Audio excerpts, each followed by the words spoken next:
La reacción entre un hidroxilo cualquiera con el grupo hidroxilo del carbono anomérico, ¿se acuerdan? Es el que se encuentra en carbono 1 en las aldosas y carbono 2 en las cetosas de un monosacárido, producirá la unión mediante un enlace O-glucosídico de las dos moléculas. Otro tipo de enlace glucosídico es el que tiene lugar entre el grupo hidroxilo del carbono anomérico y una amina cualquiera. En este caso se formará un enlace N-glucosídico. Para establecer un enlace O-glucosídico, la proteína debe aportar al enlace un grupo hidroxilo de alguno de los radicales de sus aminoácidos y se producirá un enlace N-glucosídico si el radical del aminoácido aporta una amina. El azúcar siempre deberá aportar al enlace un grupo hidroxilo de un carbono anomérico. Los monosacáridos se unen mediante un enlace O-glucosídico. La reacción entre un hidroxilo cualquiera de un monosacárido con el hidroxilo del carbono monomérico de un azúcar diferente producirá la unión mediante un enlace O-glucosídico de los monosacáridos. En la célula, este enlace de condensación será catalizado por diferentes enzimas, de acuerdo con los azúcares que intervengan en la reacción. Las enzimas distinguen no solo el tipo de azúcar, sino el tipo de anómero. Una vez enlazado un anómero, por ejemplo de la alfa de glucosa a un hidroxilo de otro monosacárido, que podría ser el hidroxilo del carbono 4, la posición del carbono anomérico queda fijada. En este caso, el enlace se denominará alfa 1,4 y la unión de estos dos monosacáridos mediante este tipo de enlace permitirá la extensión de la molécula, ya que queda libre siempre un hidroxilo del carbono anomérico para iniciar otro enlace O-glucosídico y podrá, por lo tanto, formar oligosacáridos o polisacáridos dependiendo de si se unen pocas o muchas unidades. Este tipo de enlace se denomina monocarbonílico, ya que solo uno de los oxidrilos del enlace es aportado por un carbono anomérico. Sin embargo, si la unión entre los dos monosacáridos se realiza aportando a ambos azúcares su hidroxilo del carbono anomérico, se producirá un enlace dicarbonílico, imposibilitando que el disacárido siga extendiéndose y perdiendo también su poder reductor. Entonces que los disacáridos pueden ser reductores o no reductores. La unión de dos monosacáridos mediante un enlace O-glucosídico producirá una gran variedad de disacáridos, dependiendo de los monómeros que participen en el enlace y los grupos que reaccionen en el mismo. Los disacáridos más comunes en la naturaleza son los que se forman por unión de al menos una molécula de O-glucosa. El simple hecho de que la unión fije un tipo de anómero, alfa o beta, producirá un disacárido diferente, con diferentes características físicas, químicas y por lo tanto biológicas. Por ejemplo, la unión de dos moléculas de O-glucosa mediante enlaces alfa 1,4 produce el disacárido maltosa, pero si la unión es del tipo beta 1,4 se produce celobiosa. Ambos son disacáridos que se obtienen como productos de degradación de polisacáridos, la maltosa del almidón y la celobiosa de la celulosa. Los humanos podemos digerir con facilidad la maltosa, ya que tenemos enzimas que hidrolizan este tipo de enlaces, alfa 1,4. Sin embargo, no somos capaces de digerir la celobiosa, ya que carecemos de enzimas hidrolíticas que rompan enlaces beta 1,4.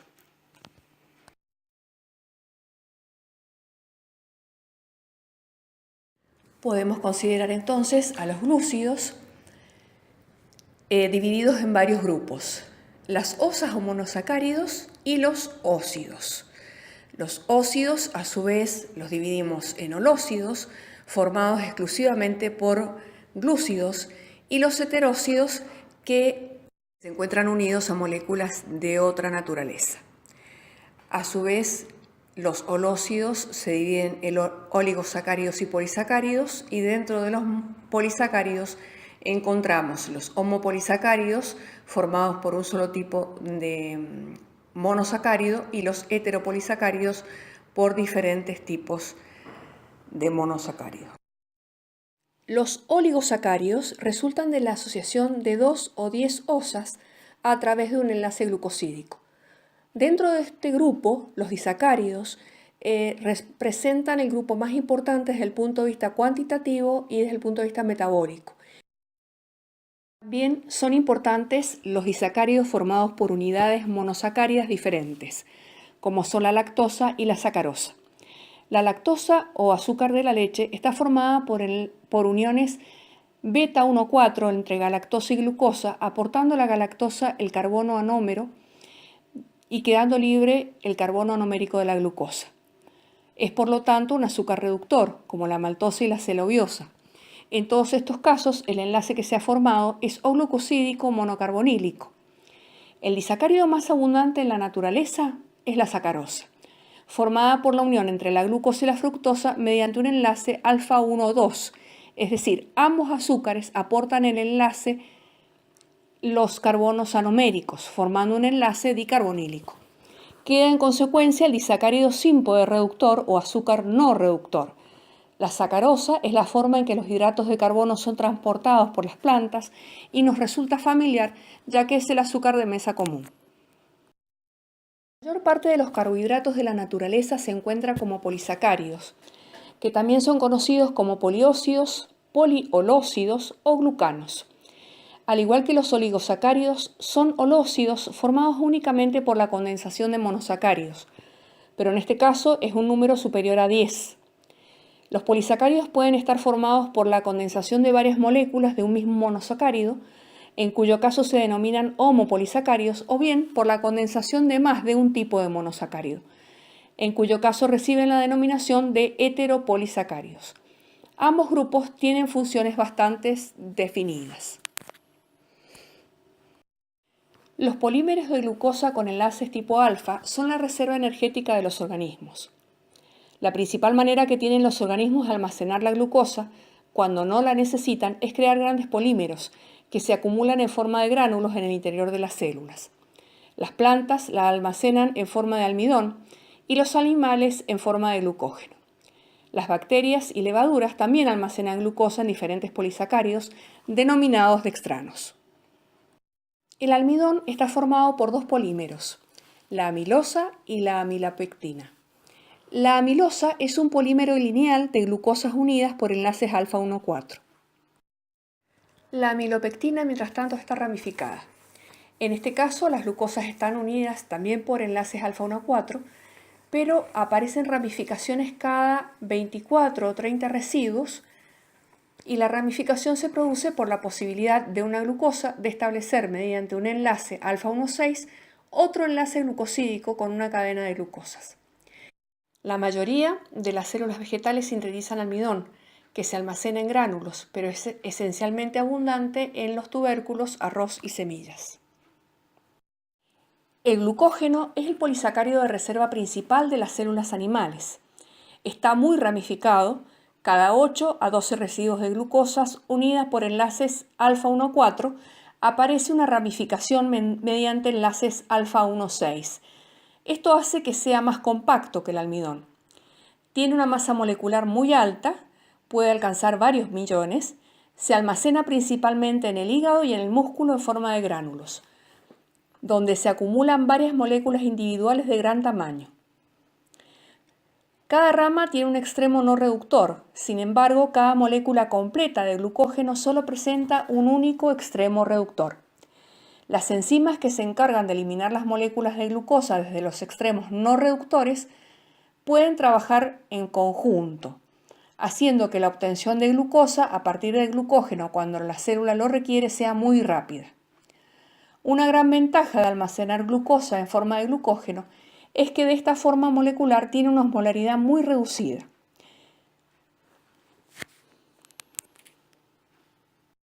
Los dextranos son otro tipo de homopolisacáridos de reserva formado por condensaciones de D-glucosa a través de enlaces de alfa 1,6 con ramificaciones que se establecen mediante enlaces alfa 1,3 o alfa 1,2 y se encuentran en las levaduras y las bacterias, por ejemplo en las de la placa dental. En medicina se emplean como sustitutivos o expansores del plasma, pues están dotados de fuerte presión coloidosmótica. La inulina es un homopolisacárido de reserva en plantas que resulta de la condensación de unidades de D-fructosa a través de enlaces beta 2,1 con unas cuantas moléculas de glucosa en el extremo de la cadena. no puede ser digerida, por lo que constituye parte de la fibra de la dieta, está presente en varios vegetales de consumo habitual. Además de la función de reserva energética, hay homopolisacáridos que pueden tener una función estructural. A este grupo pertenece la celulosa, un polímero lineal de residuos de celobiosa, donde la D-glucosa se une a través de enlaces beta 1,4. Es el principal elemento estructural de las paredes celulares de los vegetales y uno de los compuestos orgánicos más abundantes de la biosfera. La gran cantidad de grupos hidroxilo altamente polares permite una asociación mediante puentes de hidrógeno entre las diferentes moléculas de glucosa, tanto intracatenarios como intercatenarios, lo que produce estructuras muy rígidas y poco solubles en agua, ya que no disponen de grupos oxidrilo libre para interaccionar con el agua. Las hebras de celulosa se agrupan paralelamente en haces que forman microfibrillas de gran resistencia física. Los únicos vertebrados que utilizan la celulosa como nutriente son el ganado vacuno y otros rumiantes que tienen el compartimiento estomacal adicional que aloja bacterias y protozoarios que secretan celulasa. En los animales, la quitina es el polímero lineal estructural más importante. Está formado por la condensación de un derivado de la glucosa, la N-acetilglucosamina, mediante enlaces beta 1,4. También es sumamente resistente. Los heteropolisacáridos o polisacáridos heterogéneos son polímeros formados por la asociación de más de un tipo de monosacárido, que al igual que los homopolisacáridos pueden alcanzar pesos moleculares muy elevados. Los heteropolisacáridos tienen básicamente una función estructural, ya que forman parte de paredes celulares, pero sobre todo son un elemento fundamental de la matriz extracelular de las células, donde junto con proteínas como colágeno, fibronectina, elastina y laminina, contribuyen a la unión de las células y a mantener la estructura de los tejidos. Naturalmente, los heteropolisacáridos consisten en repeticiones de un disacárido formado generalmente por derivados de monosacáridos. Uno de los componentes de este disacárido es un aminoazúcar y a los polímeros resultantes se los conoce como glucosaminoglucanos, heteropolisacáridos nitrogenados o mucopolisacáridos ácidos. En este aminoazúcar suele haber además algún hidroxilo esterificado con un grupo sulfato o incluso el grupo amino puede haber reaccionado con algún ácido, como el acético o el sulfúrico. El otro componente del disacárido que se repite suele ser un ácido urónico, un monosacárido en el que el hidroxilo primario se oxida a carboxilo. El ácido hialurónico es uno de los principales glucosaminoglucanos de la matriz extracelular. Forma grandes masas moleculares superiores a 1 millón. Además ocupa un gran volumen, debido al gran contenido de moléculas de agua que contiene, unidas por fuente de hidrógeno a los grupos oxidrilo y por atracción electrostática por los grupos ácidos del glucurónico. Los enlaces glucosídicos que mantienen unido este polímero pueden ser degradados por la enzima hialuronidasa, que es secretada por algunas bacterias patógenas, lo que les confiere una mayor facilidad para invadir los tejidos.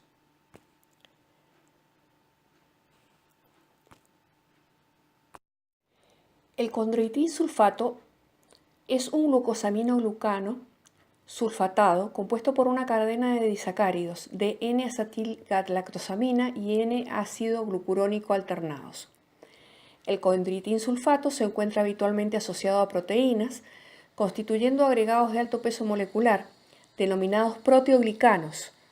Una cadena de condroitín puede estar constituida por más de 100 azúcares individuales, cada uno de los cuales puede estar sulfatado en posiciones y números diversos. Es un importante componente de la mayoría de los tejidos de vertebrados e invertebrados y está presente principalmente en aquellos que poseen una gran matriz extracelular, como los que forman los tejidos conectivos del cuerpo, cartílago, piel, vasos sanguíneos y así como ligamentos y tendones. Aporta al cartílago sus propiedades mecánicas y elásticas y le proporciona a este tejido mucha de su resistencia a la compresión. El dermatansulfato es un glicosaminoglicano que se encuentra principalmente en piel, pero también en los vasos sanguíneos, válvulas del corazón, tendones y pulmones. Se puede llamar también sulfato de condroitina B.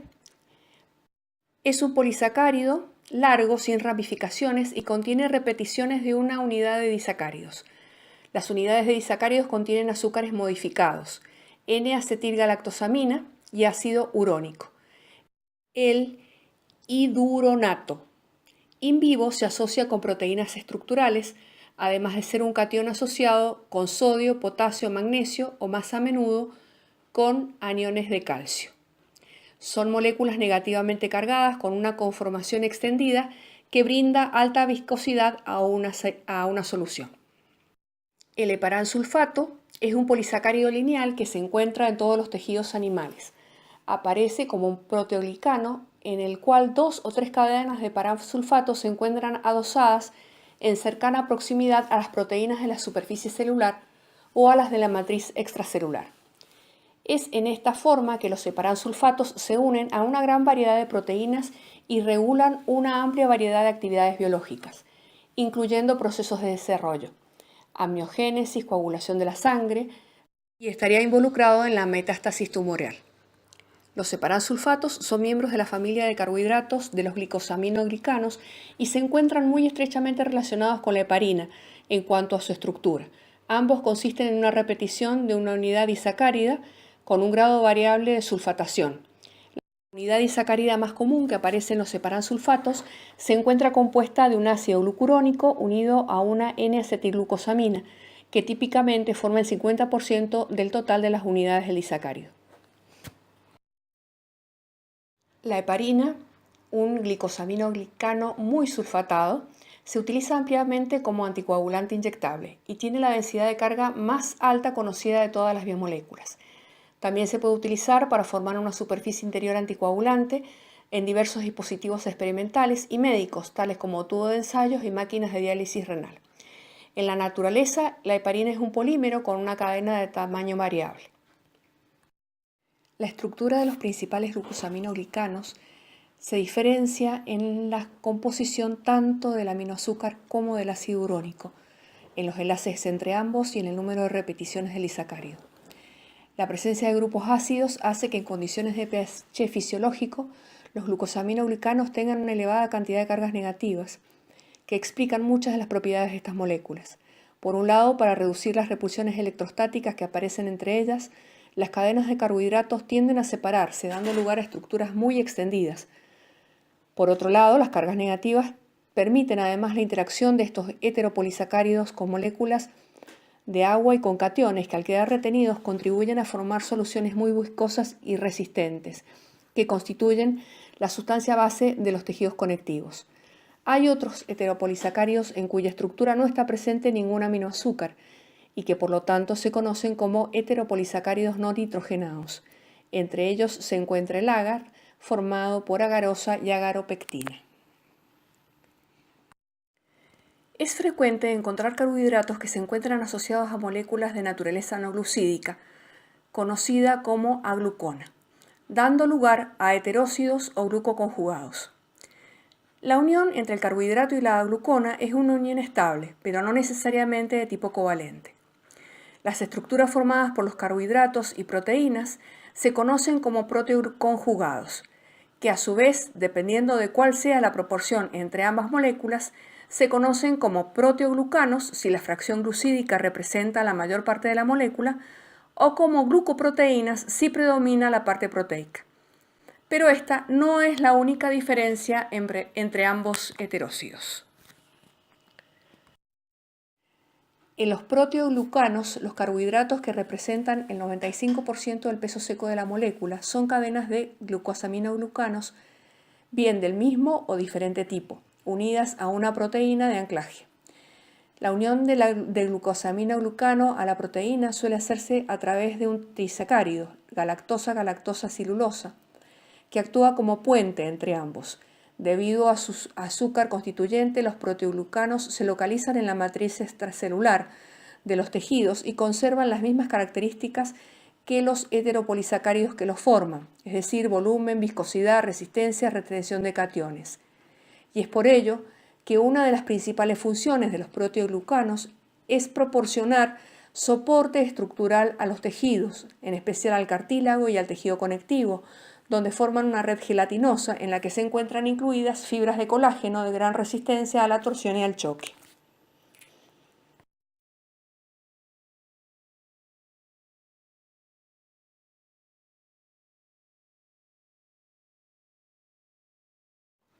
Por su parte, las glucoproteínas en realidad pueden considerarse proteínas a las que covalentemente se han unido carbohidratos. Los enlaces que se pueden establecer entre ambos pueden ser o glucosídicos o N-glucosídicos, y estos enlaces pueden estar catalizados enzimáticamente a través de una reacción que se conoce como glucosilación, o pueden producirse de modo no enzimático en una reacción que se conoce como glucación y que suele tener consecuencias patológicas. Los carbohidratos presentes en las glucoproteínas pueden ser galactosa, glucosa, N-acetilgalactosamina, N-acetilglucosamina, manosa, silosa, fucosa, N-acetilneuraminónico, pero no hay unidades disacáridas repetidas, por lo tanto tampoco hay glucosaminoglucanos. El número de azúcares unidos a la proteína puede ir de 1 hasta varias decenas, pero en ningún caso alcanza el tamaño de los proteoglicanos. En el organismo, más del 50% de las proteínas pueden ser glucoproteínas. Donde más abundan es entre las proteínas de la circulación sanguínea, como es el caso de las proteínas transportadoras de metales, de los factores de la coagulación de la sangre y muchos de los componentes del complemento. También pueden formar parte de las enzimas presentes en el endotelio vascular, de receptores de membrana, de hormonas. Parece ser que la presencia de carbohidratos en estas proteínas las hace más resistentes a la acción de las proteasas circulantes y contribuye a determinar la especificidad del tejido en el que se ubican. Entre las principales glucoproteínas se encuentran las mucinas, que se localizan en las células epiteliales de las vías respiratorias, del tubo digestivo y las vías reproductoras.